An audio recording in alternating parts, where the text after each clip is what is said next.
Y Radio Rebelde, transmitiendo desde un punto de la Sierra Maestra en el territorio libre de Cuba.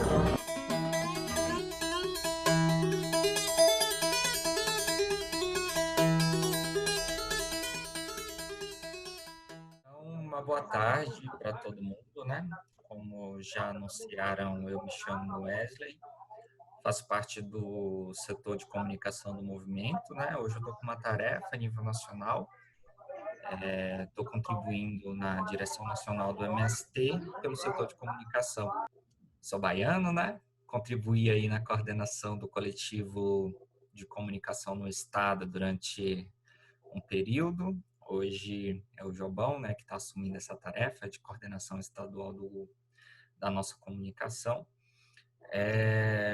Também sou jornalista, né, formado pela Universidade Federal do Ceará, na primeira turma de jornalismo da Terra, né, uma turma composta aí por militantes de diversos movimentos e organizações populares do nosso Brasil. Eu acho que na sala a gente tem o Romilson, né, que também se formou nessa mesma turma que eu. E um dos grandes desafios dessa turma, inclusive, que a gente tem conseguido perceber resultados muito concretos, diz respeito à construção de quadros, né? A construção de comunicadores populares, a construção de um processo amplo de elaboração em torno da comunicação a partir do que a gente tem conseguido acumular enquanto MST nesses mais de 30 anos de existência que nós temos, né?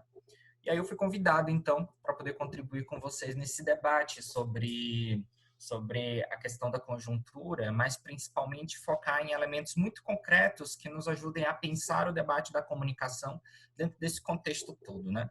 Então, a gente ainda tem um limite na esquerda como um todo, né? Ao analisar a conjuntura muito pautada em fenômenos meramente políticos e econômicos, e a gente não consegue aprofundar, né, ou melhor, correlacionar esses elementos que fazem parte do âmbito da política, que fazem parte do âmbito da economia, mas como tudo isso está relacionado à perspectiva da comunicação. Então, eu vou tentar fazer um exercício, tá, de trazer alguns elementos mais gerais. A gente tem um tempo bem curto, né, para poder fazer aquela análise de conjuntura de 1 hora. Eu combinei com a coordenação de gastar aí entre 30 e 40 minutos. Eu vou tentar ficar nos 30 minutos. Eu organizei 6 grandes blocos de análise, né, para a gente olhar para esses blocos e pensar como eles estão relacionados. E eu vou tentar ser muito breve nesses blocos, né? A gente vai ter o limite do tempo, então a gente não vai conseguir aprofundar em todos eles, né? Mas eu vou me ater principalmente ao primeiro e ao último bloco, porque é onde se constitui o contexto da análise, e no último bloco onde se apresentam os desafios mais concretos, né? Que é onde a gente consegue visualizar de maneira prática qual deve ser a nossa atuação no campo da comunicação, olhando principalmente para os desafios que estão colocados para nós todos nesse momento. Mas antes disso, eu queria agradecer muito pelo convite e, paralelo a isso, reafirmar a necessidade da gente estar fazendo esses espaços de formação com o conjunto da nossa militância do movimento, né?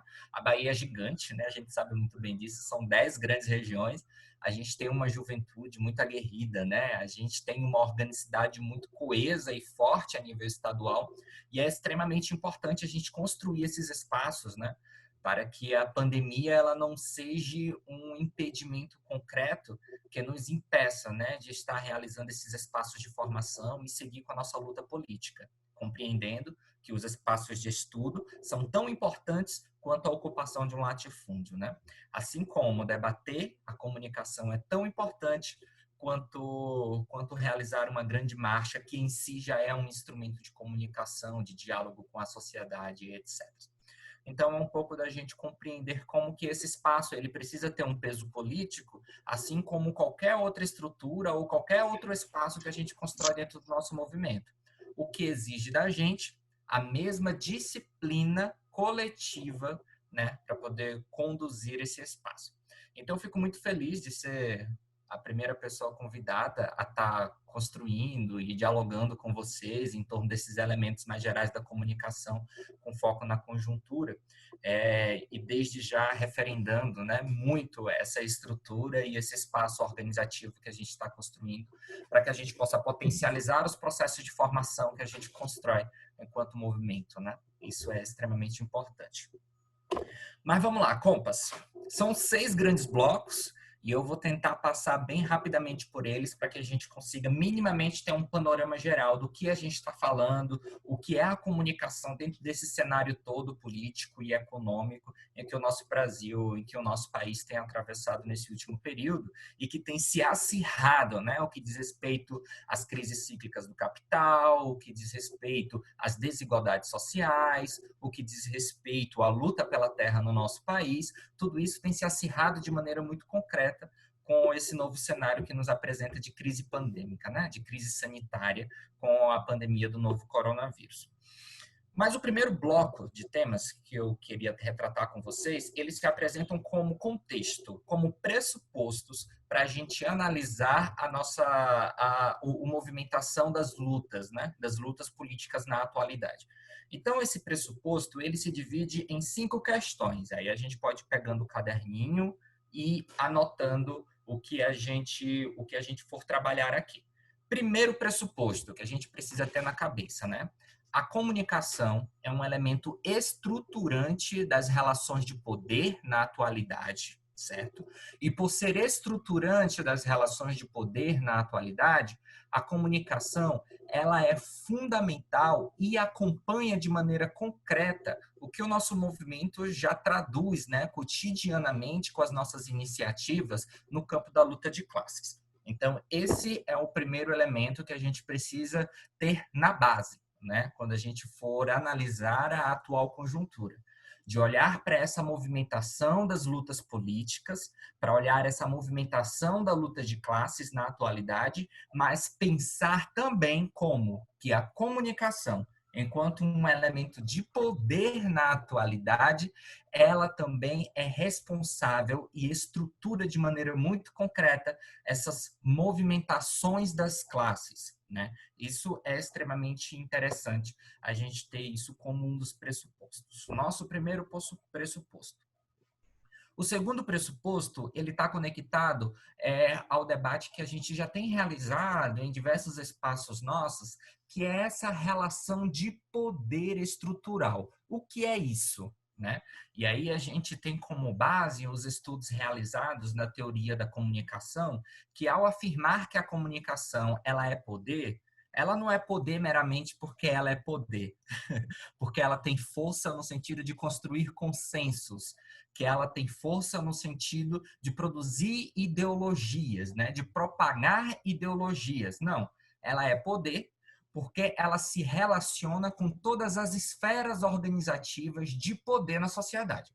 Então, quando a gente fala, por exemplo, de um elemento que se chama o coronelismo eletrônico, né, a gente conecta a ideia do coronel, essa relação da terra, ou seja, do sujeito que detém os meios de produção, né, com as outras esferas de organização da sociedade.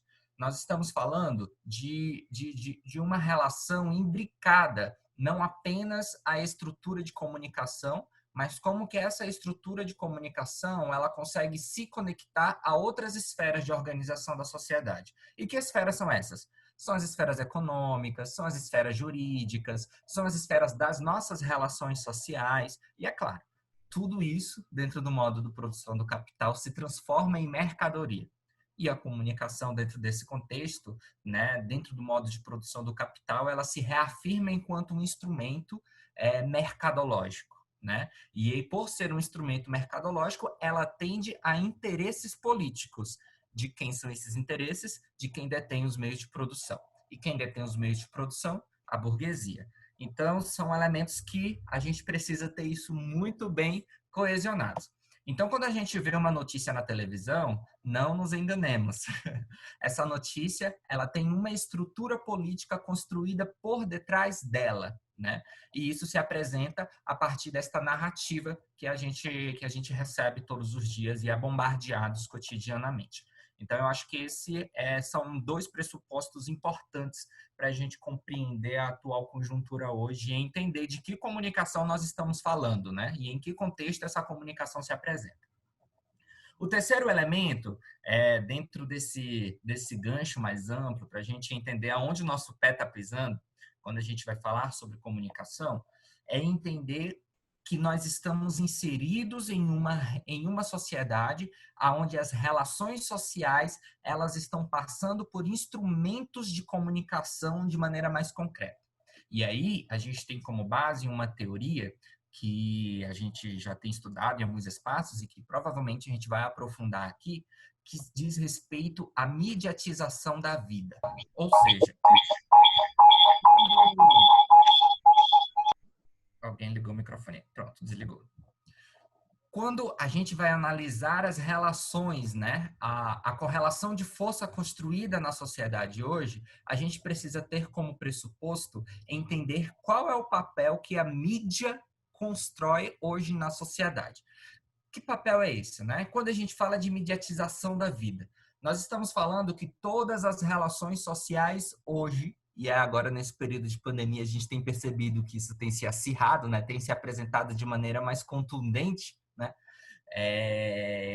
Elas estão sendo atravessadas por aparelhos tecnológicos, por instrumentos midiáticos, né? Isso é extremamente importante. E aí tem até um autor que faz uma brincadeira bem interessante quando ele diz que as praças, né, que têm sido os principais espaços de construção da nossa sociabilidade nas cidades, elas estão sendo substituídas pelos smartphones, né? Então, a nossa sociabilidade hoje, ela passa por esse aparelho, né? Ela passa pelo nosso celular. Tudo está aqui. O seu trabalho, a sua relação com a sua família, tudo passa por um instrumento midiático, único e exclusivamente, né? Então, essa teoria ela tem como base explicar exatamente isso. Que fenômenos são construídos nas relações sociais, tendo em vista que essas relações estão sendo impactadas de maneira direta por esses instrumentos de mídia, né? Por essas mídias de maneira mais concreta. Então, ao analisar isso, nós precisamos destacar que, né, por estarmos inseridos em uma sociedade onde as nossas relações de sociabilidade são atravessadas por esses instrumentos midiáticos, e esses instrumentos midiáticos, como a gente já falou anteriormente, eles se constroem dentro de relações de poder, né? E essas relações de poder têm impacto direto na vida das pessoas. Nós precisamos entender, nós precisamos destacar que discutir a comunicação na atualidade hoje é discutir principalmente a movimentação das lutas políticas, econômicas, ideológicas que constituem a sociedade como um todo, né? Então, ao pensar o processo de mediatização, nós não vamos pensar apenas a relação que o sujeito constrói com o aparelho de maneira específica, né? Com a mídia, mas é entender que essa relação construída entre o sujeito e o aparelho, ele constrói ações concretas. Olha só que coisa interessante, né? Ele constrói ações concretas. E aí, quando a gente vai analisar, por exemplo, a nossa derrota eleitoral nas urnas, né? Quando o Bolsonaro foi eleito presidente, e a gente reafirma, enquanto campo político, que sofremos uma derrota ideológica, ela passa, para a gente entender essa derrota ideológica, a gente precisa compreender um mecanismo fundamental que estrutura essa derrota, que é uma sociedade extremamente mediatizada. E aí é claro que tem outros elementos, como as fake news, que a gente vai inclusive apontar aqui mais abaixo dentro da nossa análise. Então, existem esses 3 elementos principais como pressupostos. Porém, existem outros, tá bom? Quero apontar só mais 2. O próximo diz respeito ao processo de monopolização dos grandes veículos de comunicação dentro do modo de produção do capital.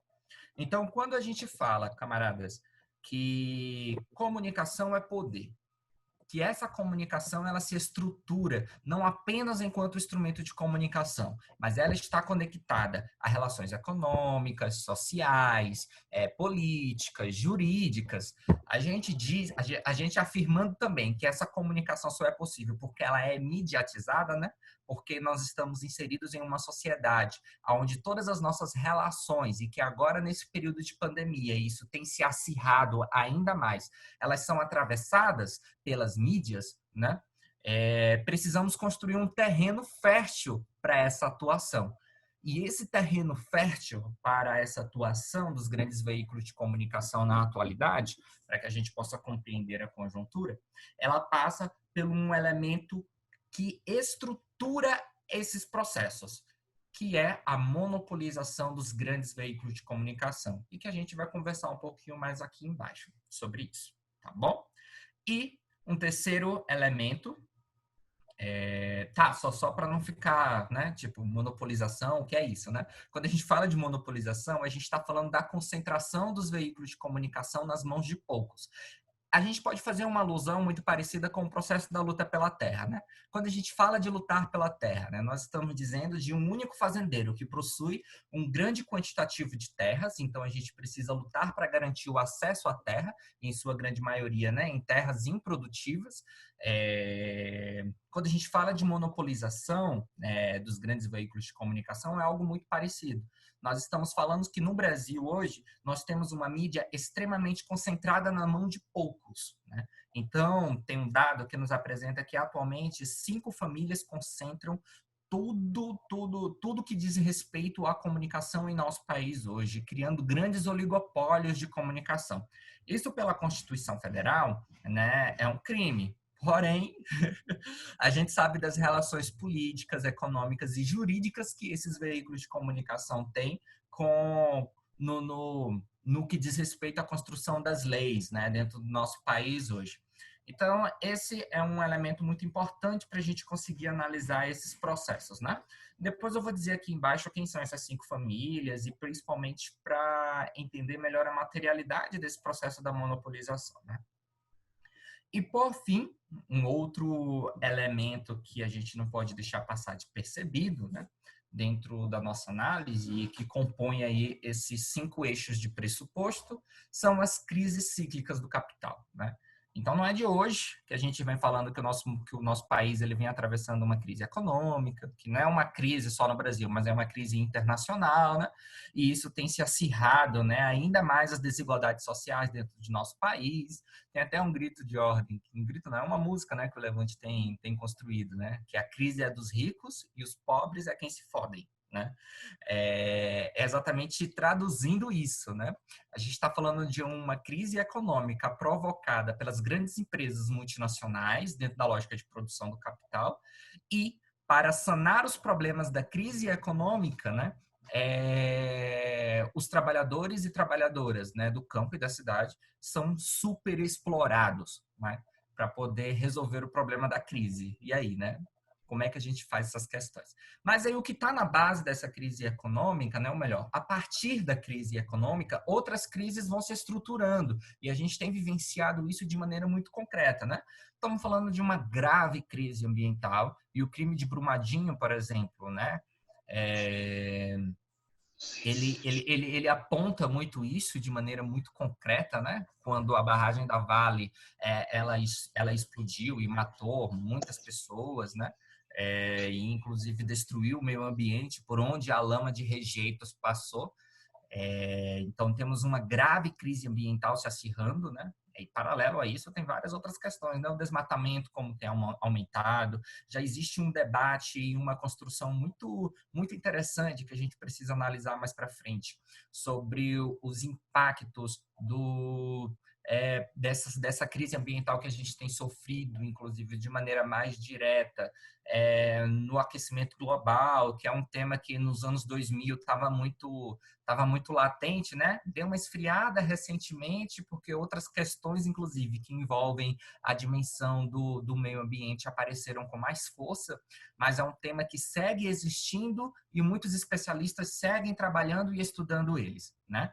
Então, eu já disse que existe uma crise econômica, existe uma crise ambiental em curso em nosso país, existe também uma crise sanitária, né, acentuada aí com a pandemia do Covid-19, né, que todo mundo está acompanhando de maneira muito concreta, e a partir dessa crise, inclusive, a gente precisa pensar como que a gente estrutura a nossa comunicação para poder dar conta de desafios muito concretos apontados nesse momento político, né? Então, eu acho que essa questão da crise sanitária é fundamental para a gente fazer essas discussões. Existe uma crise civilizatória, né? Existem diversas outras crises, né? Uma crise política, né? Eu acho que nas eleições também isso ficou muito concreto, né? A rejeição da sociedade ao discutir temas relacionados à política, né? Então, essa crise política implementada em nosso país, muito reafirmada, inclusive, pelo neoliberalismo, é fruto de uma estrutura de comunicação construída na atualidade que reafirma e propaga essas ideias, né? Ou seja, o exercício que a gente precisa construir não é simples, né? Que é de entender como que todas essas crises, né? Crise econômica, crise política, crise civilizatória, crise ambiental, tudo isso se conecta a um debate muito amplo que a gente precisa construir no campo da comunicação e nos apresenta desafios bem interessantes que se conectam ao que a gente já tem dito em vários espaços nossos e que a gente tem tido uma dificuldade real de traduzir isso para o nosso povo, né? O que é esse negócio de batalha das ideias e o que é esse negócio de disputa ideológica. Com certeza que no curso a gente vai ter um espaço só para poder conversar sobre essas duas palavrinhas, né?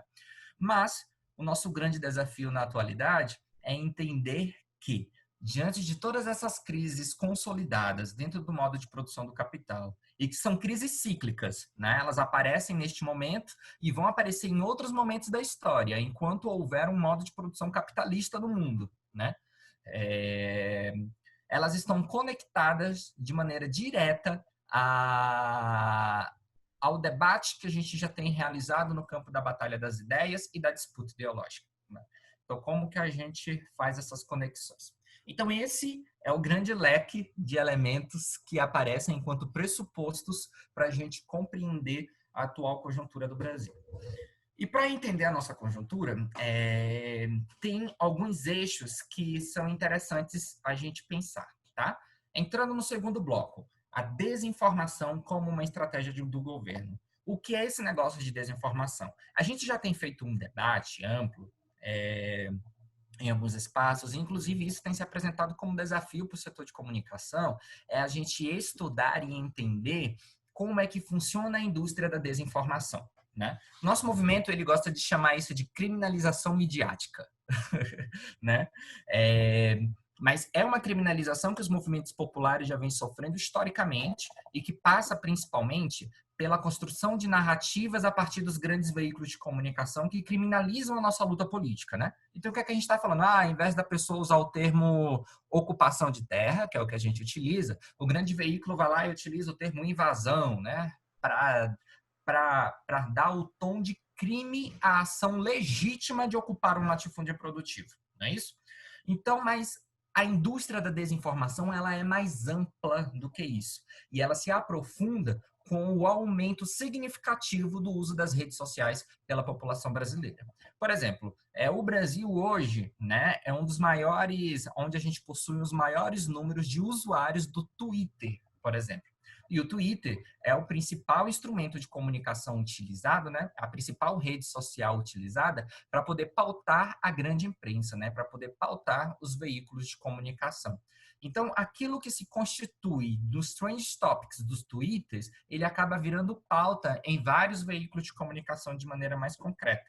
E utilizar, por exemplo, o Twitter num campo de atuação para combater uma indústria de desinformação, aonde propagam fake news, né, mais conhecida como mentiras, é um campo estratégico de atuação da esquerda na atualidade, né? Isso a gente já tem conseguido consensuar. Mas o que é esse negócio da indústria da desinformação? O tema da desinformação, né, e principalmente pensar a desinformação como uma estratégia de governo, ela já começa com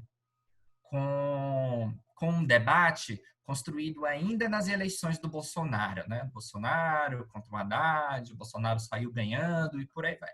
A principal ferramenta de estratégia construída por Bolsonaro para poder ganhar as eleições foram as mentiras.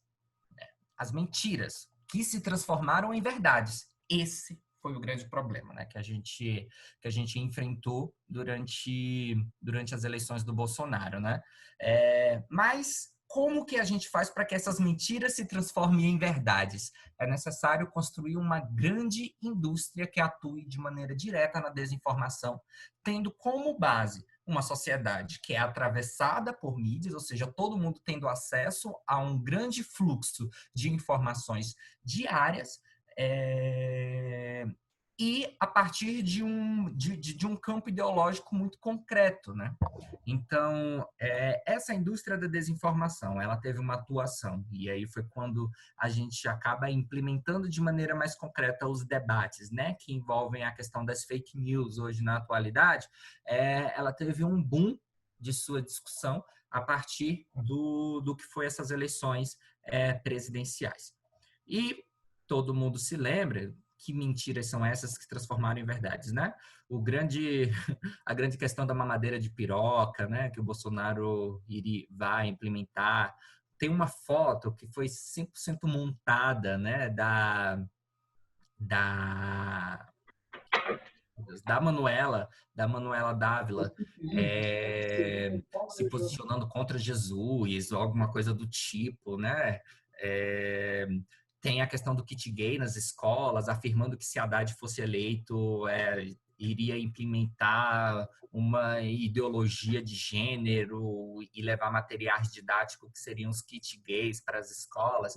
Tudo isso foi disparado em massa para um conjunto gigantesco de pessoas assim, durante as eleições. E essas mentiras, por serem reproduzidas em massa nas redes sociais, e os grupos de WhatsApp foram fundamentais para isso, se transformaram em verdades. Né? Eu acho que se a gente for olhar os nossos grupos de família, todo mundo recebeu uma fake news dessa, né? Com informações muito loucas, assim, mas que no fundo se consolidaram enquanto uma verdade concreta, e isso gerou uma grande derrota eleitoral, mas também uma grande derrota ideológica. Quando a gente fala de derrota ideológica, nós estamos falando que os pensamentos progressistas, né? Os pensamentos de esquerda, né? De igualdade, de luta contra a superexploração do trabalho e etc., acabou vencendo diante dos pensamentos conservadores que estavam sendo propagados durante o processo das eleições, né? Então, essa grande indústria da desinformação, ela teve uma atuação muito concreta naquele período das eleições, mas ela não se encerrou por aí. E aí, é por isso que eu retomo aquele elemento da criminalização dos movimentos populares, né? A gente já faz essa discussão há muito tempo, né? Então, para a gente do MST, lidar com mentiras, né, não é uma novidade, né? A gente lida com isso cotidianamente, inclusive. A gente, na comunicação do movimento a nível nacional, a gente tem umas 2 pessoas específicas para ficar escrevendo nota do nosso movimento se posicionando contra notícias falsas que saem na grande imprensa, né? Porque isso para a gente é extremamente importante. Senão essas mentiras vão acabar se tornando verdades e acabam sendo instrumentos a mais que criminalizam o processo da nossa luta política. Então, entender como esses processos estão coesionados, né? E conectados à dimensão da luta política na atualidade é fundamental. Quando a gente vem falar de Covid-19, a gente se depara também com uma atuação muito concreta dessa indústria, né? Dessa indústria da desinformação. Se, por um lado, a gente tem um conjunto populacional muito preocupado, né, com as medidas de segurança, com as medidas preventivas, né, em torno do Covid-19, a gente segue com uma indústria da desinformação pregando informações sobre uma não preocupação ou uma falsa normalidade em torno da nossa atuação diante de uma crise pandêmica, onde está matando milhares de pessoas todos os dias, para poder estabelecer uma lógica de sociabilidade, uma lógica de normalidade que não pode ser empregada na atualidade, porque nós temos dados muito concretos que mostram que a pandemia tem matado pessoas, tem tirado vidas e etc. Tudo isso tendo como base o quê? Uma lógica puramente econômica, né? Então, salvar a economia e matar pessoas, né? E perder vidas. Então, de que lado nós estamos nessa balança, né? E o governo Bolsonaro assim como teve uma atuação muito concreta durante o período eleitoral, atuando de maneira muito real nessa indústria da desinformação, ele também reafirma isso nesse momento, né? Para salvar a economia, né? E já tem vários estudos que apresentam que um que eu esqueci aqui a palavra. Pesquisas já apontam que o isolamento social, a não abertura de comércios, eles não vão quebrar a economia brasileira como um todo, né? Porém, atendendo os interesses do grande capital internacional, de uma lógica neoliberal, onde o mais importante é o dinheiro e não a vida das pessoas, é interessante. Eita! É interessante não pautar essas questões. Tá, compas, vamos lá. Gente, sério que faltam 5 minutos? Certo, gente. Então, avançando. Esse seria o nosso segundo bloco e ainda faltam 4. O terceiro bloco diz respeito aos nossos monopólios, né? Como que a gente pensa esse processo da atuação da grande mídia, pensando essa dinâmica da desinformação e como esses monopólios têm atuado na atualidade, né? Então, acho que a gente vai ter um outro momento para poder conversar melhor sobre esse processo da concentração das mídias no Brasil, mas aí eu queria só destacar para vocês que quando a gente fala de economia, a gente precisa falar de comunicação, né? Por que a gente precisa falar de comunicação? Na atualidade, compas, a internet ela se globalizou, né? Então, hoje o mundo todo possui acesso à internet, o mundo todo está conectado a essa internet. E por ter um mundo inteiro conectado à internet, as empresas de tecnologia têm crescido, né? E, inclusive, elas têm determinado muito do que diz respeito à própria economia. E aí tem um debate amplo falando sobre capitalismo de dados, né? Porque essas empresas, elas atuam diretamente com isso, além do desenvolvimento de novas tecnologias e de venda, né, dessas tecnologias, a gente precisaria pensar melhor como que essas empresas elas estão conectadas de maneira direta à economia. E aí tem um dado que é importante a gente destacar, né? As 5 maiores empresas do mundo, as que mais lucram anualmente, elas têm atuação direta com a produção de tecnologia ou estão conectadas à indústria da comunicação. Que empresas são essas? Amazon, Apple, Facebook e Microsoft, ok?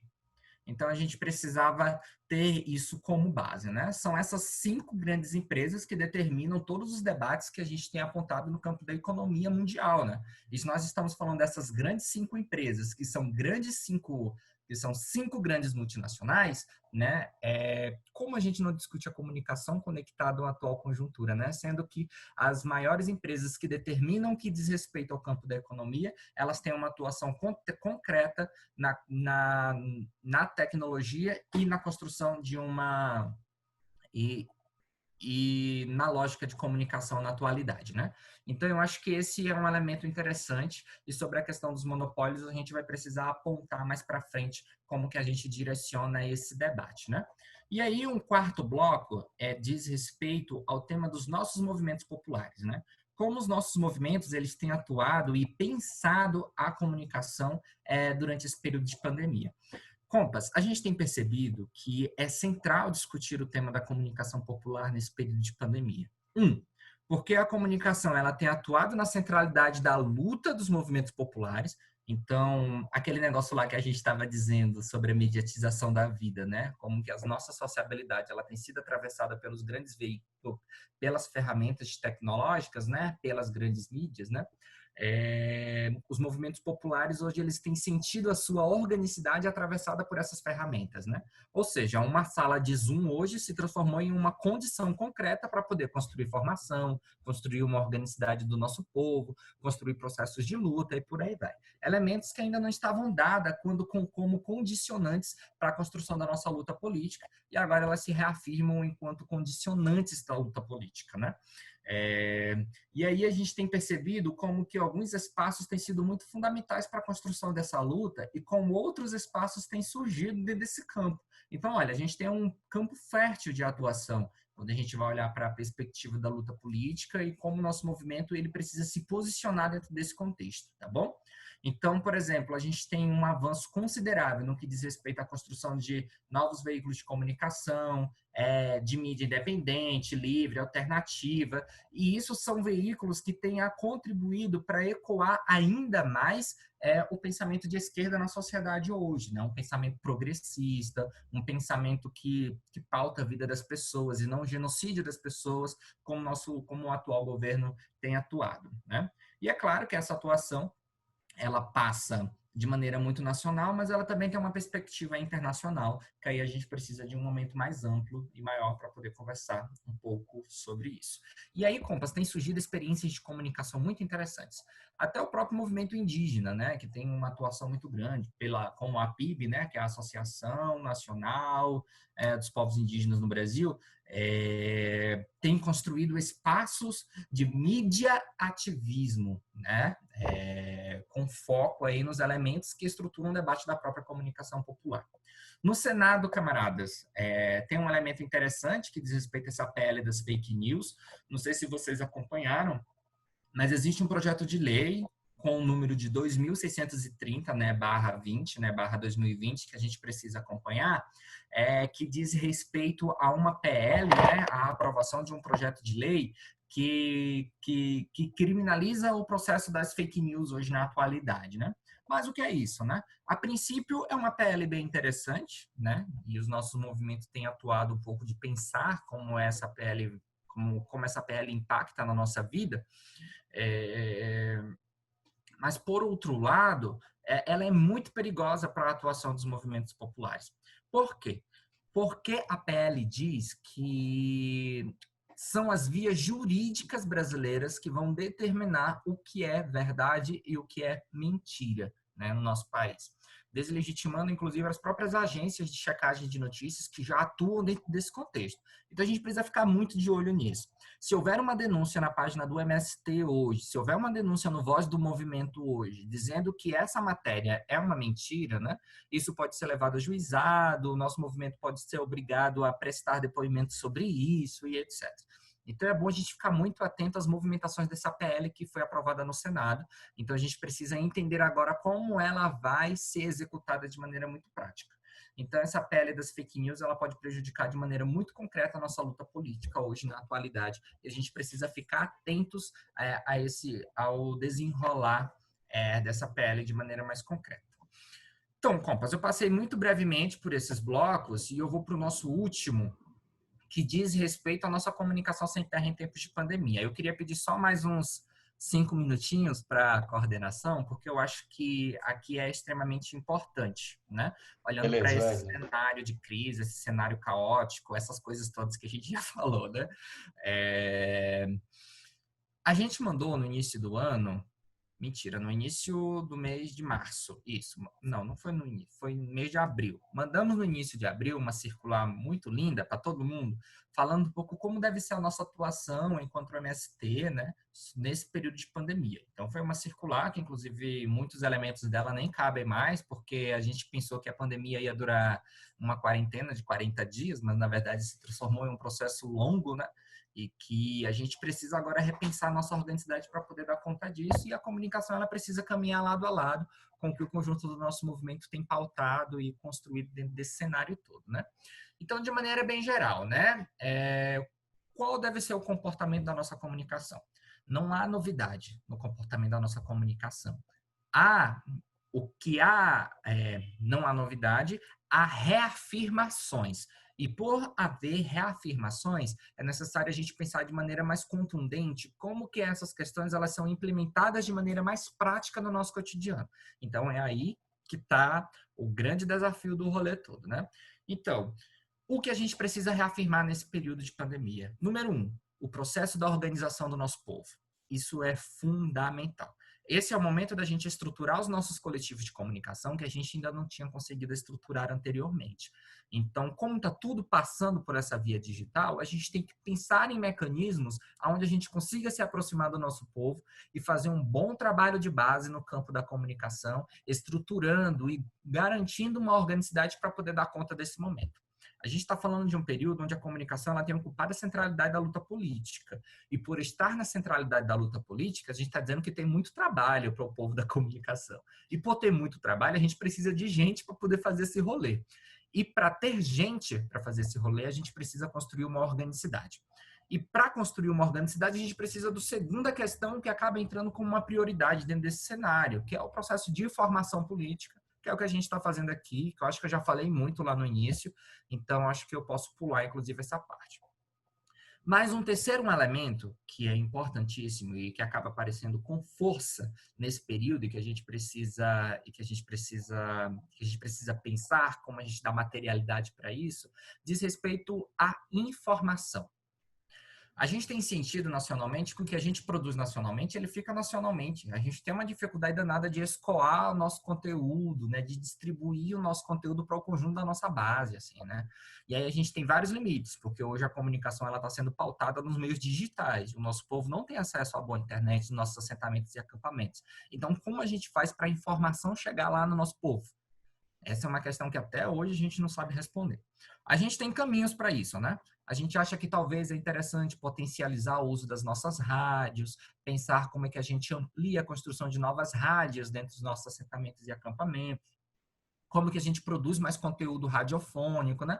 A pessoa recebe muito material pelo WhatsApp, talvez ele não consiga baixar aquele vídeo que o MST Informa mandou naquele grupo, mas ele consegue baixar aquele áudio, né? Porque é mais leve, né, o material. Então a gente tem alguns caminhos que estão sendo construídos no sentido da gente pensar a informação. E, paralelo a isso, a gente precisa potencializar o uso de nossos instrumentos de comunicação dentro desse processo, né? E utilizar os nossos instrumentos é a gente potencializar o que a gente já tem construído e acumulado enquanto setor, né? Então, o Voz do Movimento, que é essa ferramenta na Bahia, né? Muito bonito e que tem crescido muito no último período, sendo uma referência, inclusive, para a comunicação do nosso movimento estadual dentro da grande região Nordeste e em outros estados. Como que eu, que estou aqui na região Norte, na região Centro-Oeste, na região Sudoeste, na região Sul, Extremo Sul e etc., a gente consegue potencializar essa ferramenta que o nosso movimento aí no estado tem construído, né? É importantíssimo. Como que a gente utiliza melhor os grupos de WhatsApp para poder distribuir conteúdos da nossa organização? Nós estamos falando, compas, de luta de classes. Nós estamos falando de batalha de ideias. Nós estamos falando de um processo organizativo, formativo e informativo. E nós temos um papel importantíssimo dentro desse cenário, né? Então, como que a gente utiliza essas ferramentas, esses instrumentos de comunicação que a gente já construiu, são extremamente importantes. Tem outras questões que são mais práticas, né? Tipo, seguir divulgando nossas ações, tem essa ideia da gente reafirmar a nossa tarefa enquanto mais um instrumento de luta concreta, informando, formando e organizando. E um outro elemento, só para a gente encerrar, que eu acho que se apresenta como um desafio, mas a gente já tem percebido que a comunicação tem atuado dentro desse cenário, que é de pensar a nossa atuação de maneira intersetorial. O conjunto da nossa organização precisa discutir comunicação. Não dá mais para ser tarefa só do setor de comunicação discutir uma estratégia de comunicação para a nossa organização. Não, a nossa organização precisa se somar na construção desse processo. E agora está todo mundo fazendo live, está uma bagunça danada da nossa vida, a comunicação está extremamente sobrecarregada em todas as esferas organizativas do nosso movimento e a gente precisa discutir de maneira mais concreta com o conjunto do nosso movimento. O que é estratégico no campo da comunicação? Para a gente seguir atuando, avançando e combatendo o Covid-19, mas sem deixar de fazer a luta pela reforma agrária, que tem ocupado a centralidade das nossas discussões, né? Então, compas, são elementos mais gerais para ajudar a gente a pensar a conjuntura em que a gente está inserido, trazendo alguns apontamentos, mas de maneira mais geral seriam essas questões. Acho que quando a gente ir para os grupos e voltar, a gente vai poder avançar em algumas outras questões também, que não consegui apresentar nesse primeiro momento. Isso foi que acreditamos que o papel fundamental da comunicação não é somente o de criar vínculos onde seja levada simplesmente informações ou qualquer informação voltada ao movimento, mas sim o de, uma vez criando esses vínculos, potencializar esses vínculos, onde dentro desses próprios vínculos tenham-se espaços para conversa, para diálogo. isso em todos os espaços possíveis do nosso social, ou seja, criando vínculos virtuais, né? Agora, considerando a nossa situação, criando vínculos virtuais e em todos os locais possíveis para se atingir no social. Nisso também, outro ponto sustentado foi o dever de despotencializar a força de ação da indústria da desinformação e ou dessas notícias falsas, as fake news. Ou seja, resumindo aqui, sintetizando mais uma vez, nós acreditamos que não é somente necessário agora, nessa situação, criar vínculos para se levar simplesmente informações, mas sim o de criar vínculos onde eles tenham-se espaços de conversa, de diálogo, e onde esses venham transformar as informações em conhecimento necessário à luta em todos os espaços possíveis a serem atingidos. É isso. Legal, é isso, Pedro? Legal. Próximo relator ou relatora. Microfone, Harry. Fui relatora do grupo 7, eu não sei se era o segundo aí, mas... Enfim, boa tarde a todos. Eu não consegui organizar o relato, mas eu vou ler o que eu peguei das falas. Informar, formar e aproximar as pessoas do MST, apresentar um movimento de verdade à sociedade. Quebrar o preconceito que as pessoas criam por escutar a grande mídia todo dia. Divulgar, informar e fortalecer a nossa base. Ser limpa e mostrar para a sociedade o que é a luta por reforma agrária, exemplo, divulgando as nossas atividades como as doações, as lutas por todas as pautas que a gente traz, e apresentar o MST como um todo, não só o MST que ocupa a terra e que a grande mídia taxa como... esqueci a palavra... invade, mas o MST que doa alimento, que faz as feiras regionais, as feiras nacionais, as feiras estaduais, que cria um espaço cultural e que marcha por reforma agrária e por uma sociedade mais justa para todos. Foi isso. Muito bem, Harielle. Muito Próximo obrigada. relator ou relatora. A Harry falou que era do grupo 7, só tinha 5 grupos, só para avisar. Né? Próximo relator ou relatora. Ô, Cadu, só aqui tem um monte de gente em casa participando e tem uma pessoa do Sudoeste. Ela estava em outro grupo e eles não conseguiram relatar muito bem, mas ela tem algumas coisas para falar aqui. Tá, se ela quiser se apresentar aqui.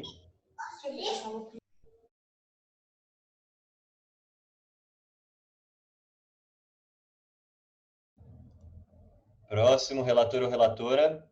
Espera um Temos pouco, ainda... Cadu. Deixa eu falar aqui. Tá. Eu vou relatando. Estava com Daniela e eu esqueci a outra, com uma das meninas. Vou falar aqui que a gente conseguiu. Deissa, só uma dúvida. Você está ouvindo pelo celular e pelo computador? Porque está dando microfonia. Vou fechar aqui. O relato da gente foi meio assim, peguei um pouco o que as meninas falaram. Aí tá, destine a ideias ruins do nosso movimento, como tentar quebrar um pouco de fake news, mostrar a realidade da luta que a gente tem, né? E ao mesmo tempo falar um pouco sobre os nossos atos. Foi isso que eu consegui pegar um pouco com as meninas. Muito bem, Deissa. Próximo relator e relatora ou relatora. Vou relatar aqui Gabriel, do grupo 4 aqui. A gente estava no meio do debate e a sala fechou, aí não deu para estar pegando tudo que todo mundo gostaria de falar. Mas a gente relatou aqui que é levar as informações para assentamentos e acampamentos de forma coerente e clara, e que a comunicação tem que estar inclusa na maioria dos debates, dessas coisas que está tendo hoje em dia, que a mídia está focando em cima. A comunicação do MST também tem que estar ali. Tá? E mostrar as coisas que a maioria da mídia tenta camuflar, tenta desconstruir. Tipo, faz alguma coisa pensando em mostrar que o MST não é só como o Harielle falou, só de estar ocupando terra, essas coisas, e ter que mostrar as outras coisas que o MST mostra. E desconstruir o que a mídia passa sobre o MST.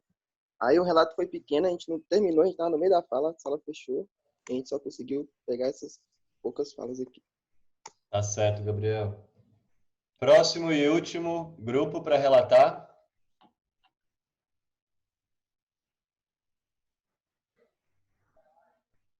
Pessoal, qual grupo que está faltando?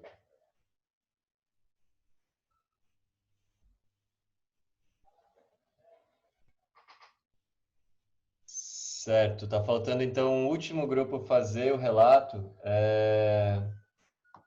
Será que não é o grupo do Romilson, que disse que não teve Ah, como... que deu problema. É verdade. Tá certo. A gente teve um grupo que teve problemas aí, então provavelmente foi esse. Então, são 15 para as 4, já está bem apertadinho o nosso tempo. Eu vou passar a palavra agora para o Wesley, para que ele possa fazer as considerações finais a partir aí do debate que os grupos tiveram. E é isso, Wesley, é com você. Certo, eu vou tentar ser bem breve agora, de verdade, porque eu me bananei na hora da apresentação. Eu acho que eu não consegui dar conta do todo do que eu tinha pensado anteriormente. Mas eu anotei 3 coisinhas, assim, a partir dos elementos que os grupos trouxeram. O primeiro é um elemento numa perspectiva mais teórica, só para nos ajudar a situar, né, o debate, assim. Eu gostei muito do grupo que trouxe esse elemento dos vínculos e do diálogo, né? Vínculo e diálogo são 2 termos utilizados por Paulo Freire ao estudar o papel da comunicação nos processos educacionais. Paulo Freire, ele fala que uma comunicação, ela precisa se diferenciar de um processo de extensão. E o que é isso? A extensão é quando não existe vínculo e não existe diálogo, né? Existe uma imposição do saber sobre o outro, né? Existe uma imposição do conhecimento sobre o outro. Porém, só é possível construir uma comunicação quando existe vínculo e quando existe diálogo. É a partir desses elementos, né, que constituem o debate que a gente aponta no campo da educomunicação ou educomunicação crítica, né? Eu acho isso muito bonito em Paulo Freire e eu acho interessante o grupo reafirmar esse elemento numa perspectiva concreta, né?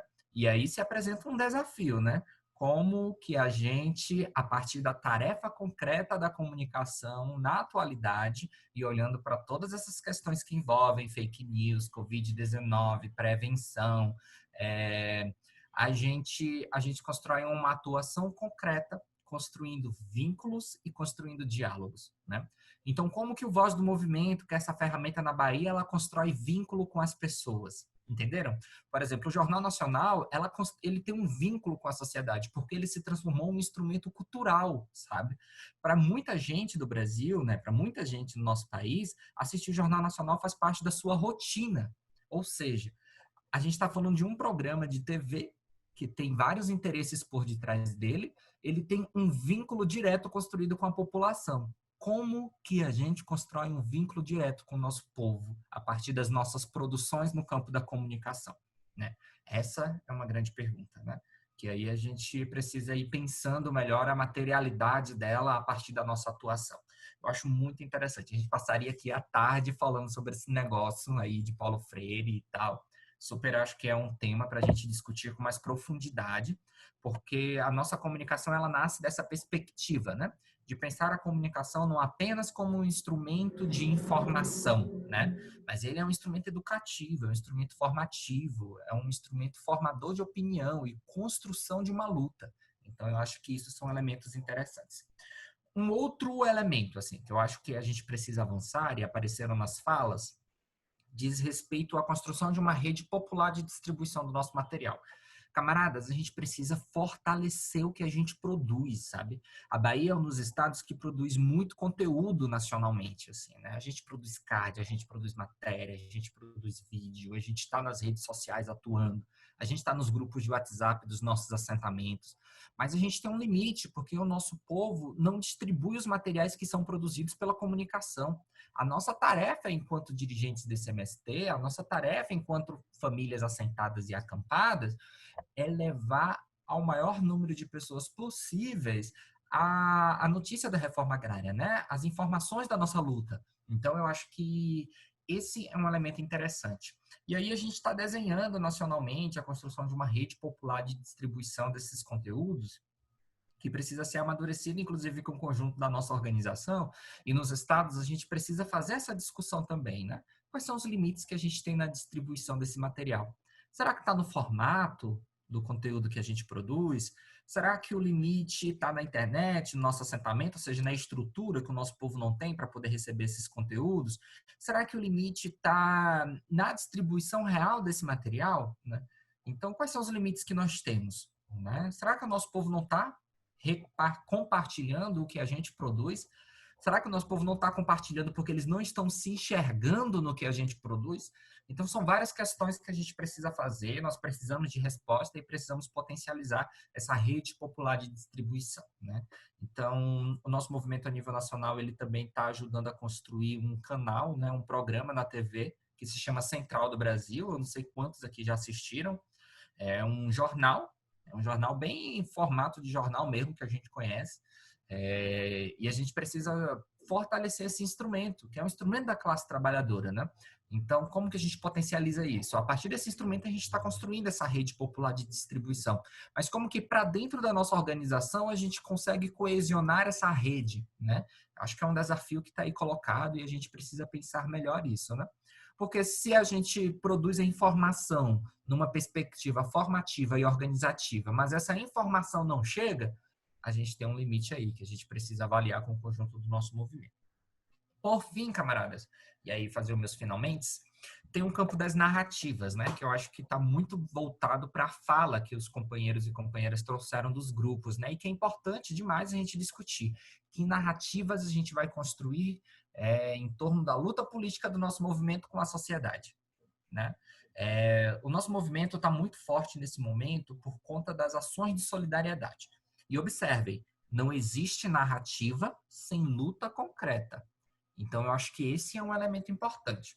Não venha para cá, de cima para baixo, dizer que a comunicação tem que falar isso, isso, isso e isso. Não, não é assim, camaradas. A gente trabalha com elementos concretos da realidade. Então, ela não está descolada da ação política que o nosso movimento realiza. Então, não existe construção de uma narrativa desassociada de uma luta concreta. Entenderam? Então, essa narrativa ela precisa ser pautada a partir das lutas que nós estamos construindo nesse momento. Acho que esse é um elemento que fundamenta a construção das nossas narrativas com a sociedade, né? Então, existem pelo menos 4 dimensões assim, que são importantes. Eu acabei anotando 3 aqui, que me veio na cabeça na hora. Mas tá, vou falar dessas 3 e aí a gente se me vier na cabeça outra, eu pontuo no final, tá? A primeira narrativa, que a gente precisa potencializar a partir da comunicação, as nossas ações de solidariedade, né? Esse elemento da produção de alimentos saudáveis, que o MST já tem isso como carro-chefe, só que agora voltada para a sua distribuição gratuita para o povo, né? Tipo, a gente bate direto no agronegócio. Tipo, não é o agronegócio que produz comida para o povo. A gente já sabe, né? 70% da alimentação que chega na mesa do trabalhador hoje, ele vem da agricultura familiar, vem da reforma agrária, né? Vem da luta concreta do povo camponês. Nós já sabemos disso. Mas como que essas ações de solidariedade, ela não fique apenas no campo do assistencialismo, né? Tipo, estou aqui recebendo uma cesta, legal, o MST é bem legal, é bem bacana por causa disso.